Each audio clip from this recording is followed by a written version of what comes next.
rolling tumors to roaring lampooners, the Tigers on a Roll show starts in 3, 2, 1.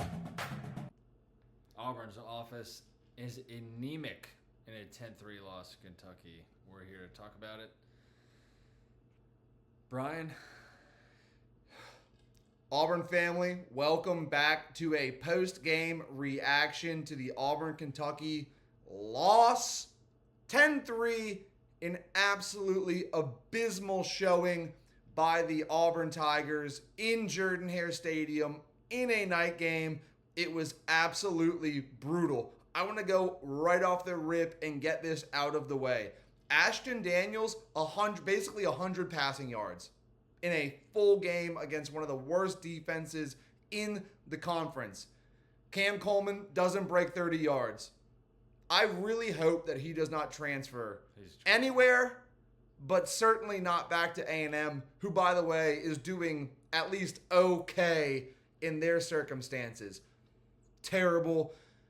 Jeremiah Cobb, I predicted in the morning show that he would have 20 to 25 touches. I think he came close to that at 15 to 20, but with nothing to show for it, no touchdowns, and got less than 80 total yards, all-purpose yards, and I believe he had less than 80 rushing yards in general. An absolutely dog water showing by the Auburn offense in a game where the defense played okay, which any college defense is expected to do, but this defense could not get pressure on the freshman quarterback that Kentucky fielded and ended up on one of the most game-changing plays, intercepting him and then fumbling on that same interception return. What a terrible, terrible performance across the board for Auburn. And I want to put this one note in here. We kicked off and sent it out of bounds in the first half. How? You've got 75 yards hash to hat, baby. Come on, sideline to sideline. What are you doing? Special teams played like shit. We got pinned deep. Offense was terrible. Defense was okay. Nowhere near where they needed to be. Nowhere near where they have been.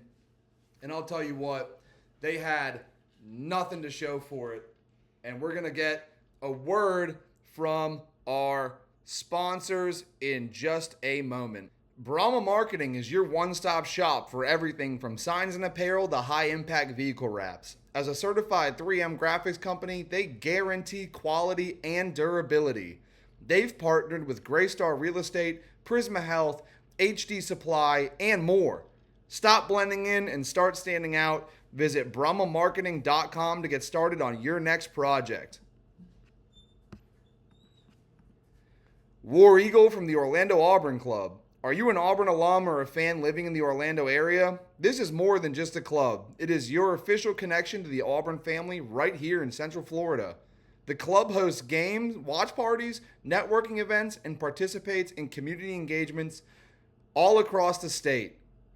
Find them on Facebook, Instagram, Twitter, and online at orlandoclub.org. We have route concepts that are nothing but 10-yard comebacks. We didn't see anything deep today. I don't think the offensive line provided enough protection to let us go deep. But, yeah, I mean, you didn't even give Ashton or Jackson the opportunity to throw the ball more than 10 yards. And the run game was fine. I think when the defense is on the field for that long, I don't have the time possession stats in front of me, but it's pretty brutal. If I was John Cohn, there's obviously some rapids you need to navigate here, but I think you have to make a move. I think you promote Durkin and see if somebody on staff can call some better plays than this. But yeah, you saw it on Hugh's face. He was completely defeated. He was just out of it. He just had nothing between the ears and emotionally just disturbed was probably the best way to put that. And I can't actually. Once he went to Jackson, I can't believe he went back to Ashton. What do you take from that though? We go from the second string quarterback starts for the first time all season. And then he plays 3 quarters, and then you bring in the former starter, and then you go back to him. That's Hugh. That's just. I think that's just Hugh. I think that's. He's in his own head at this point. He's been in his own head for the last 5 games, but. What do you? That's pretty bad. Well, take this for what it's worth. Like, what is Hugh's head? Is it something that is even viable in like this college football landscape? What is being inside Hugh's mind? Because it does not look like it's any sort of potent offense. Yeah, the fact that you have the 105th ranked defense when it comes to EPA, and you can't do any. You didn't score a touchdown. You had 1 field goal. I think that pretty much sums it up. You gotta. It's time for a change. And really, honestly, we didn't get close to scoring a touchdown. I think in totality, we were probably in the red zone twice. Realistically, once. I don't even think we were in the red zone once. Right. Well, Alec McPherson's kick, I think, came from a ball that was placed inside of the 20-yard line. Like the line of scrimmage was inside the 20, potentially. It took until a minute left in the first half. It's 10 seconds, if not less. I mean, it was absolutely atrocious. I really wish that there was an explanation, because with the talent that you have on this team, there's really no way that you should be putting up performances like this against Kentucky or anyone in the SEC who is an absolute bottom feeder. And it's really ironic of us, I guess, at this point as Auburn fans to say that, because right now Auburn is a bottom feeder, Kentucky being one of the worst teams in the conference. We lost to them. Transitive property. We are terrible. I mean, that just is what it is. We're terrible, and it comes from leadership. Obviously, everyone says we have the talent on paper. I still am not confident that that is the truth. I do respect all those boys. I think that for the most part they're playing their heart out.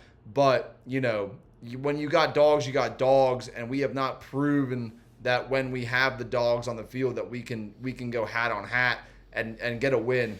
And I'll have some more consolidated feelings on this whole thing tomorrow morning on the Sunday pod with the Tigers on the Prowl segment, and we will definitely discuss this in depth. But this was our reaction immediately after the football game. Auburn drops, I don't even know. Would you call it a heartbreaker?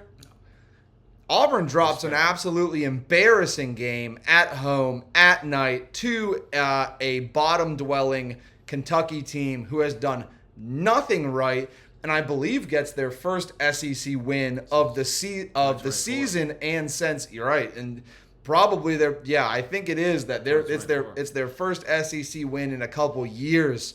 Comes against an Auburn team that people had preseason hopes of going 9-3.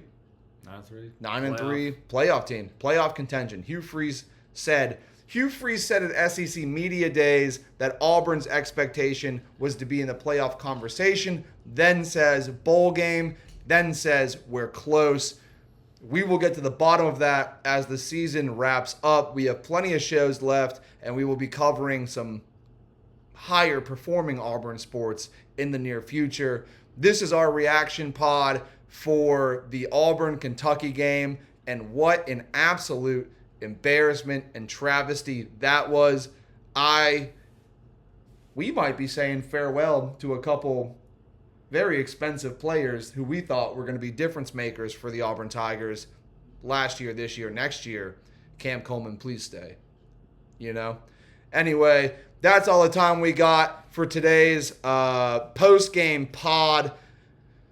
Hopefully next week against Vanderbilt. A Vanderbilt that almost came back today to win a huge game against Texas. Hopefully we've got some better news next Saturday night.